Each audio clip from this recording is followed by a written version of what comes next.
오늘 하나님 말씀 우리 함께 읽고 7월의 첫날 수요 예배 말씀을 우리 한번 묵상하도록 하겠습니다. 요나서 3장 3절에서 10절까지 말씀 한번 묵상해 보죠. 저 한번 말씀을 교독하도록 하겠습니다. 제가 3절 시작합니다. 요나가 여호와의 말씀대로 일어나서 니느웨로 가니라. 니느웨는 사흘 동안 걸을 만큼 하나님 앞에 큰 성읍이더라.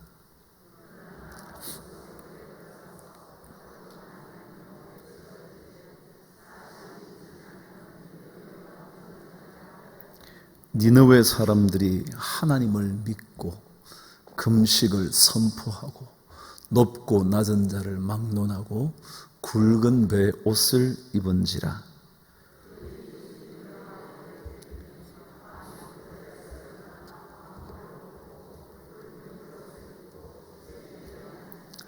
왕과 그의 대신들이 조서를 내려 니느웨에 선포하여 이르되 사람이나 짐승이나 소떼나 양떼나 아무것도 입에 대지 말지니 곧 먹지도 말 것이요 물도 마시지 말 것이며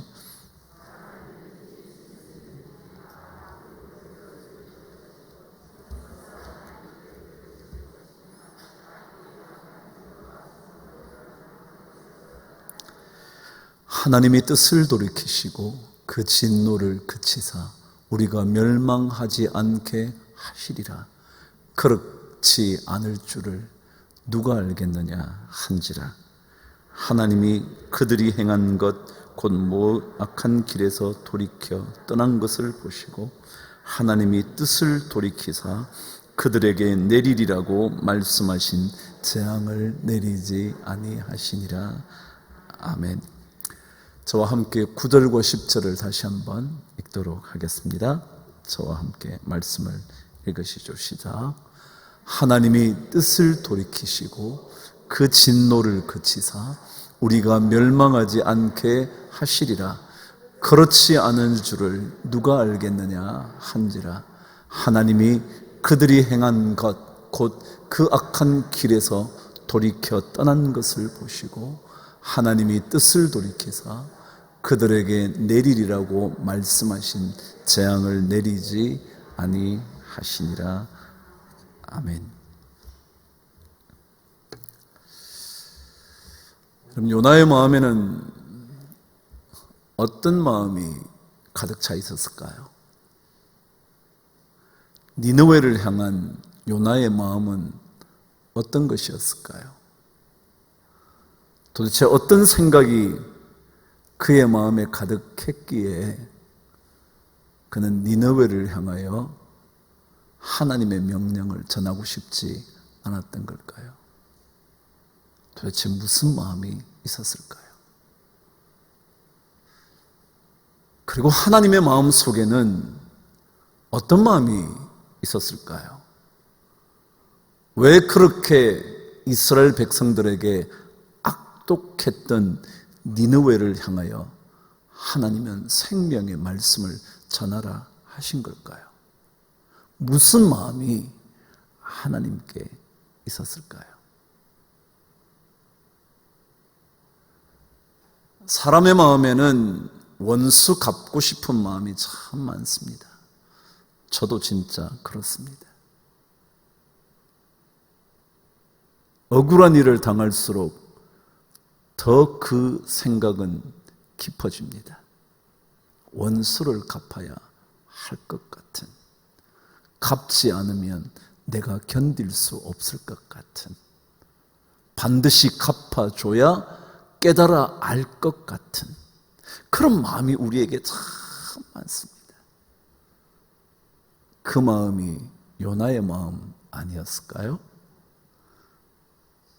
오늘 말씀 제목과 연결해 본다면 요나의 마음 속에는 심판하고 싶은 마음이 많았을 것 같습니다. 심판하고 싶은 마음. 내가 원수를 갚아야 하겠다는 그 마음. 아니, 내가 아니더라도 그 누군가가, 아니면 하나님이시라도, 하늘이라도 그 원수를 갚아야 한다고 생각했던 것 같습니다. 그런데 하나님의 마음에는 그 마음과는 다른 마음이 있었던 것 같습니다. 이스라엘 백성들에게 극악했던 아수르 제국의 그 악한 행위를 모르실 리 없었던 하나님께서 마음속에 어떤 것을 품고 계셨냐 하면 요나의 마음과는 다른 마음을 품고 계셨던 것 같습니다. 그랬으니 구원의 메시지를 전하라고 요나를 보낸 것 아니겠습니까? 그럼 하나님의 마음에는요, 하나님의 성경, 하나님의 역사, 하나님의 모든 것은 구원의 역사이지 심판의 역사가 아닙니다. 하나님께는 어떠한 사건들도 결국은 건져내심과 구원하심을 위한 사건임에 분명합니다.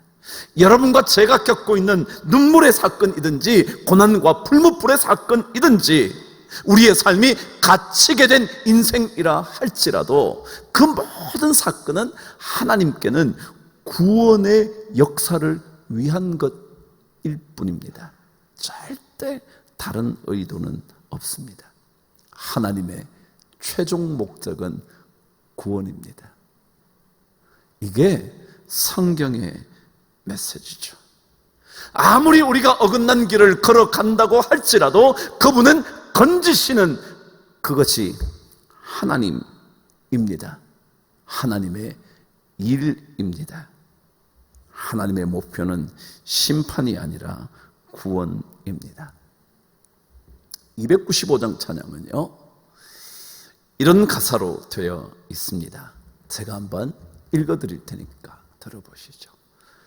큰 죄에 빠진 나를 주 예수 뭔데요? 건지사. 큰 죄라는 게 뭐예요?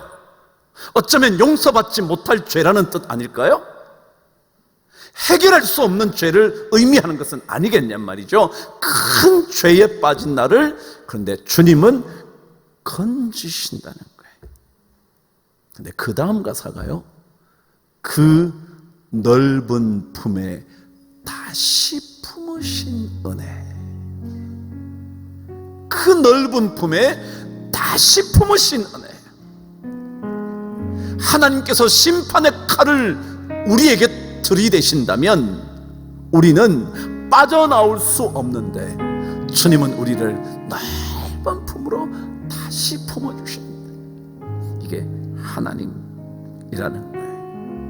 우리 찬송 한번 부르고요, 말씀 좀 더 묵상해보죠. 큰 죄에 빠진 나, 큰 죄에 빠진 나를 주 예수 건지사 그 넓은 품에 다시 품으시는 은혜는 저 바다보다 깊고 저 하늘보다 높다. 그 사랑 영원토록 나 찬송하리라.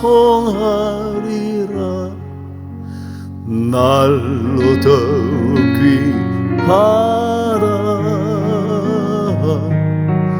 날로 더욱 귀하다.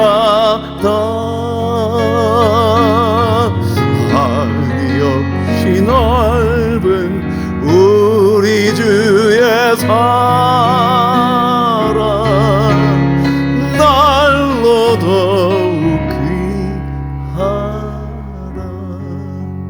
2절 가사는요 또 이래요. 옛날에 유대 땅에 주 예수 다닐 때 그 은혜 받으려고 큰 물이 모였네. 옛날 얘기죠. 그때 수많은 사람들이 주님께로부터 받고 싶은 은혜가 있어서 그들에게 모였다는 거예요. 오늘 이렇게 말해요. 그때 눈면자 병든 자를 다 고쳐주신 것처럼 나 같은 죄인까지 그 은혜를 누리게 됐다. 이게 구원이라는 거는요, 주님의 핵심은 구원이었어요. 옛날에 유대 땅에 주 예수 다닐 때 그 은혜 받으려고 큰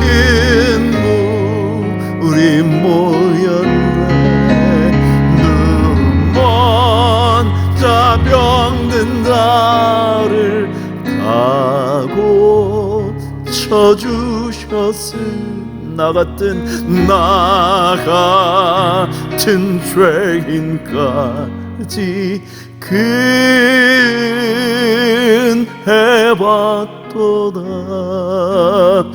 날로 더욱 귀하다.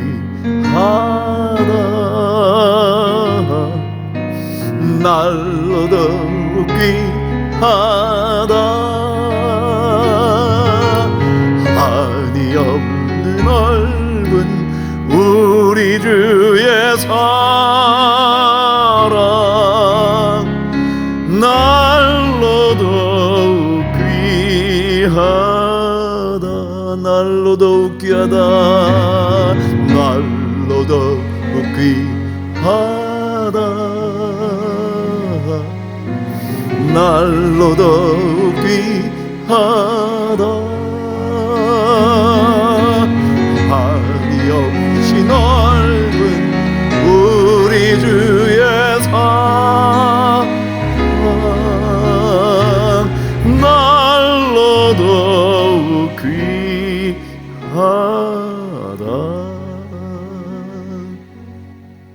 이런 성경 어디를 보아도요, 성경의 역사는 건지심의 역사이고 은혜의 역사이고 하나님 아버지의 긍휼의 역사입니다.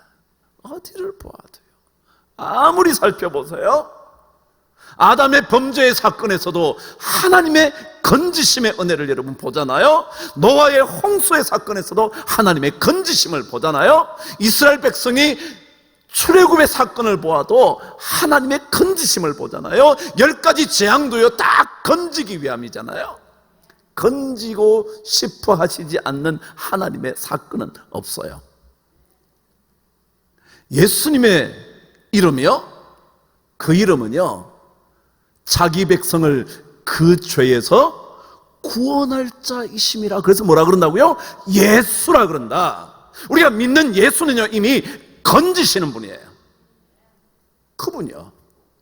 그래서 천지에 있는 수많은 이름 중에 가장 높으신 고귀한 아름다운 이름이 뭐냐면 예수인데, 그 예수는 우리를 건지시는 거예요. 이미 그분께서 나시기 전에 지어진 이름이에요. 뭐 하려고요? 자기 백성을 그 죄에서 건지시려고요. 그게 오늘 80장 찬송이에요. 저와 함께 또 불러볼 거예요. 이런 말씀과 찬송은요 떨어질 수 없어요. 곡조를 만들어내는 게 아니에요. 하나님의 말씀에 붙잡혔다가 그 말씀이 자신에게 막 터져나온 고백이 이 찬송이에요. 가사 한번 보세요 여러분. 천지에 있는 이름 중 귀하고 높은 이름, 주 나시기 전 지어진 구주의 이름이 뭐라고요? 예수다. 예수. 구주가 이미 건지시는 분인데요, 그분의 이름이 예수라고요. 예수가 건져주시는. 천지에 있는 이름 중 귀하고 높은 이름, 주 나시기 전 지으신 주의 이름 예수. 주 앞에 내가 엎드려 그 이름 찬송함은 내 귀에 들린 말씀 중 귀하신 이름 예수. 3절은 이렇게 말해요. 잘 한번 들어보세요. 한음만 올리세요. 3절은 이렇게 말해요. 지금도 살아계셔서 언제나 하시는 일이 있대요. 뭐라고요? 나 같은 죄인을 부르셔서 소망을 가지게 하시는 것. 4절도 제가 읽어볼게요. 들어보세요. 주 예수께서 영원히 어제나 오늘이나 그 이름으로, 예수라는 이름으로 우리에게 뭐요? 찬 복을 내리시는 거예요. 이게 예수예요. 요나서의 주제요? 하나님의 구원이에요. 아무리 아수르 제국 같은 극악무도한 악하기 그지없는 그들이라 할지라도 하나님은 건지시는 거예요. 그 마음을 담아놓은 게 요나예요. 그 마음을 깨닫지 못하면 견딜 수가 없는 거예요. 왜 그런 사람에게? 그래요. 하나님의 확실한 메시지 놓치면 안 돼. 우리가 아무리 아수르 제국 같은 인생을 살아도요, 하나님은 건지시려고 하지 우리를 포기하거나 버리시려고 하지 않아요. 그게 하나님의 메시지예요. 오늘 우리 3절 4절 찬양하고 말씀 좀 더 묵상합니다. 지금도 살아 계셔서 언제나 하시는 일, 나 같은 죄인 부르사 참 소망 주시로라. 주 앞에 내가 엎드려 그 이름 찬송함은 내 귀에 들린 말씀 중 귀하시니. 4절 합니다. 주 예수께서 영원히 어제나 오늘이나 그 이름으로 우리에게 참 복을 내리신다. 주 앞에 내가 엎드려 그 이름 찬송함은 내 귀에 들린 말씀 중 귀하신 이름 예수. 귀하신 이름, 귀하신 이름, 예, 귀하신 이름 예수. 그럼 예수가 무슨 뜻이라고요? 건지신다는 거예요. 그게 요나서의 주제예요. 드디어 물고기 뱃속에서 생명을 건져 육지로 나온 그는 새로운 출발을 합니다. 아마도 죽음에서 살리심을 받았으니 그의 인생의 출발은 정말 감격적이었을 겁니다. 그렇지 않겠습니까? 여러분과 제가 죽음의 문턱에서 살아났다면 새로운 삶의 발걸음을 내딛는 첫 발걸음이 얼마나 감격적이겠냐고요. 그리고 생명을 주신 그 누군가, 그 하나님, 그분의 음성에 얼마나 자신의 인생을 맡기려고 했겠습니까? 그래서 오늘 3절 말씀은 요나가 하나님의 음성을 듣습니다. 다시 니느웨로 가라는 하나님의 음성을 듣고 여호와의 말씀대로, 여러분, 인생의 새로운 출발은요, 하나님의 말씀에 순종하는 데서부터 출발합니다. 여호와의 말씀대로 출발하는 것, 그것이 인생의 새로운 전기를 가져다 줍니다. 나의 감정을 접고 하나님의 명령에 귀를 기울일 때 삶은 달라지는 겁니다. 내 감정대로 얘기하자면 저 목회 못했을 거예요. 여러분도 여러분의 인생을 살지 못했을 겁니다. 어쩌면 우리 모두 부모의 역할을 감당하지 못했을 겁니다. 우리 감정대로 했다면. 그런데 그 감정보다 하나님의 말씀하신 그대로 삶의 길을 옮기는 것, 이게 예수 믿는 거잖아요. 요나의 마음은 아무리 생명을 건지심을 받았다 하더라도 여전히 자기 안에 그런 마음 없다고 말할 수 있을 사람이 어디 있겠어요. 있지만 뭐라고요? 하나님의 말씀대로 일어나서 니느웨로 가니라.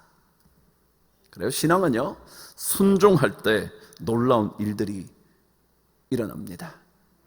여호와의 말씀을 내 삶의 기준점, 출발점으로 잡으면 삶이 달라지기 시작을 합니다. 그 말씀이 내 삶의 빛이어야지, 길이어야지, 그 말씀이 내 인생의 등불이어야지 내 감정이 나의 인생의 길일 수 없습니다. 내가 내리고 있는 판단이 내 인생의 발걸음을 주도하게 하면 안 됩니다. 왜냐하면 우리의 발걸음은 우리의 마음의 감정대로 움직이려고 하는 본능이 있거든요. 억울한 일을 당하면 갚아주고 싶은 본능이요. 눌리면 터져 나오고 싶은 본능이요. 내가 조금만 가지면 남들을 누르고 싶은 감정이야. 없다가 생기면 남들에게 큰 소리 치고 싶은 감정이야. 그 감정이 끊임없이 일어나는 겁니다. 그래서 이 감정이 나의 삶을 이끄는 것이 아니라 하나님의 말씀이 이끌어야 돼요. 요나는 여호와의 말씀대로 드디어 일어나 니느웨로 갑니다. 그럼 신앙은 순종하는 것인데, 순종은 잘 듣고 따라가는 겁니다. 삶은 정지 상태가 아니라 언제나 움직이는 동적인 상황입니다. 삶이라는 단어는 명사이지만 사실은 살다라는 동사를 압축해 놓은 겁니다. 삶이라는 것은 고정된 어떤 형태가 아니고요, 끊임없이 움직여가는, 일어나서 니느웨로 가는 그것입니다. 일어나야 합니다. 그래서 우리가 구원의 도구가 되어야 합니다. 오늘 말씀은요, 핵심이 10절에 있습니다. 물론 제가 다음 주 계속해서 묵상하겠지만 오늘 10절의 말씀은 이것이 하나님의 마음속에 있었던 니느웨를 향한 계획인 겁니다. 이것을 우리는 배워야 하는 거죠.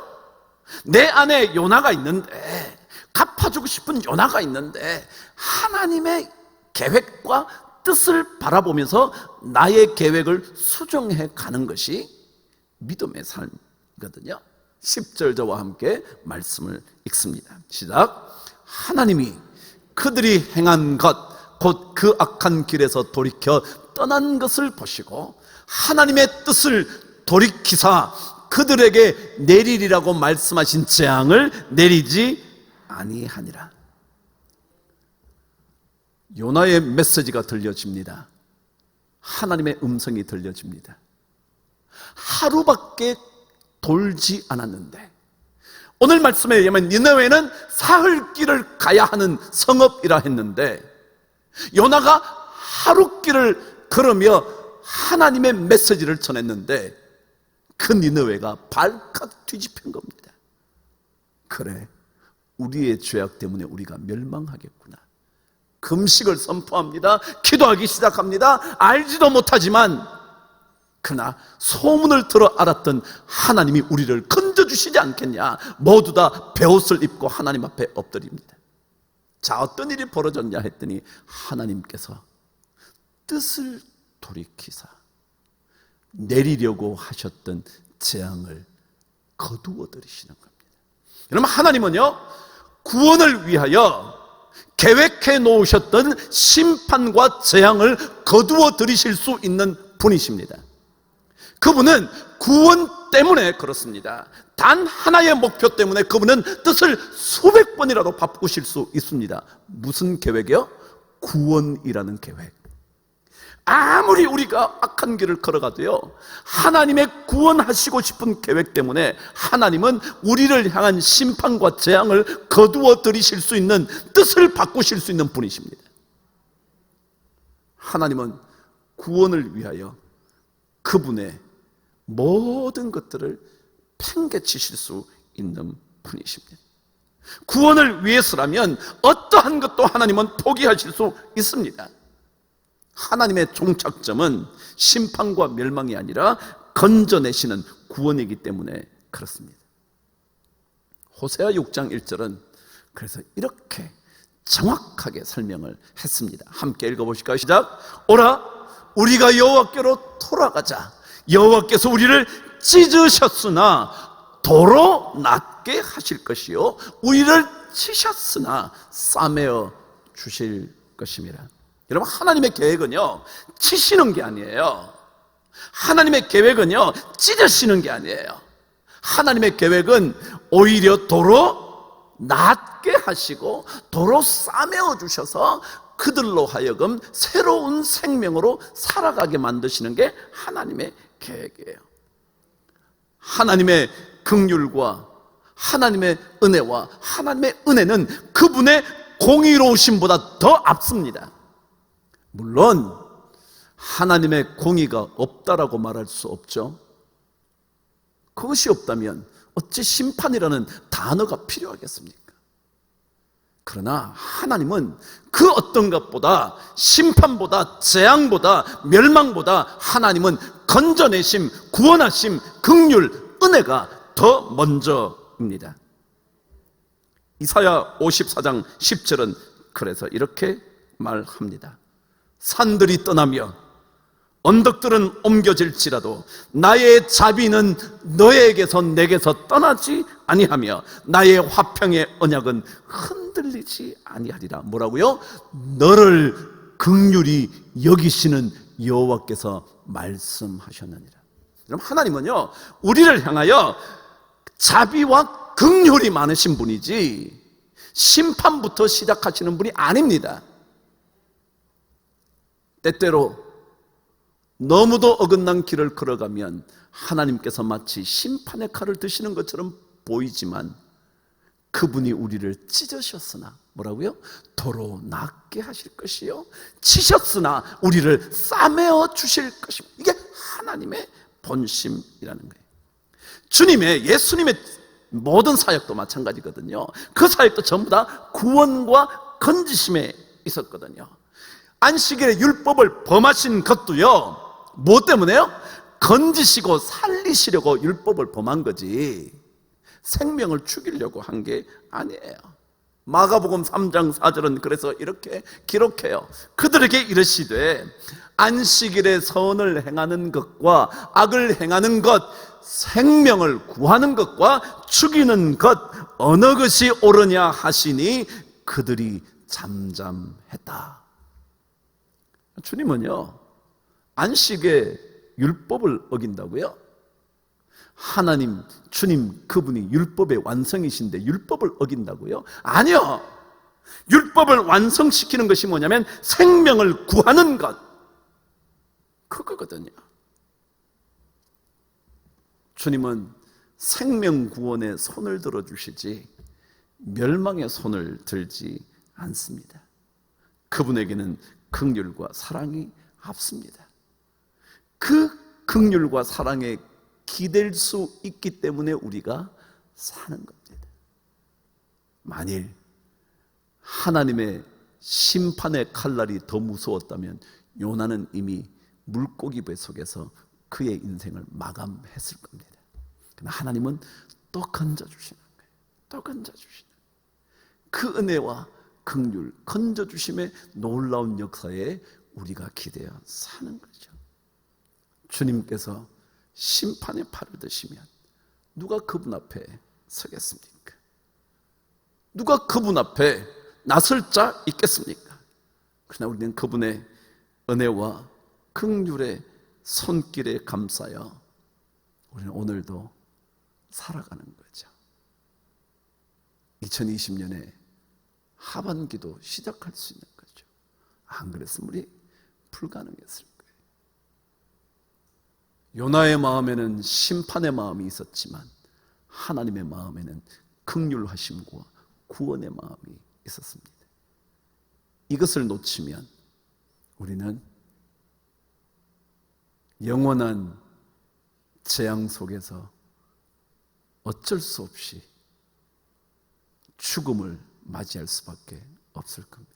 그러나 하나님은 다시 싸매어 주시는 은혜, 다시 고쳐주시는, 낫게 하시는, 도로 건져주시는 그 은혜 보여주시는 겁니다. 우리가 그분을 잘 따라 나서는, 그분의 말씀이 우리의 삶의 기준점이 되는 그런 은혜의 삶, 우리 2020년 하반기를 그렇게 살아가는 복이 있게 되기를 바랍니다. 하나님은 가두어 두셨을지라도 건져내십니다. 멸망의 구덩이에 던져져 죽음을 기다리고 있어도 하나님은 반드시 살리십니다. 그분을 기억하시는 놀라운 은혜가 우리 모두에게 있게 되기를 간절히 바랍니다.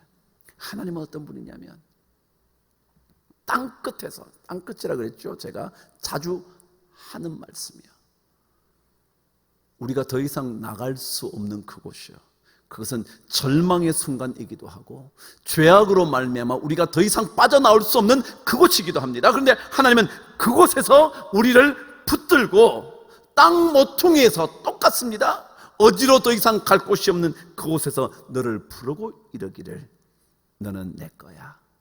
내가 너를 택하고 싫어하여 버리지 아니하였다. 하나님의 모든 말씀 여러분 하나 둘씩 읽어보세요. 다 구원하시는 하나님의 메시지죠. 한 해 동안 건져주실 하나님, 전에도 이제도 건져주시는 하나님, 그 하나님 붙드는 여러분과 제 인생이 꼭 되기를 주의 이름으로 축복합니다. 기도하겠습니다. 하나님 아버지, 우리의 삶 주님 앞에 심판받을 수밖에 없는 삶이지만 또다시 긍휼의 팔을 펴셔서 우리를 안아주시고 품어주시니 감사합니다. 그 넓은 품에 다시 품으신 그 은혜 늘 묵상하며 감사하며 말씀 따라 한 걸음 한 걸음 걸어가게 하여 주시옵소서. 예수 그리스도 이름으로 기도합니다. 아멘.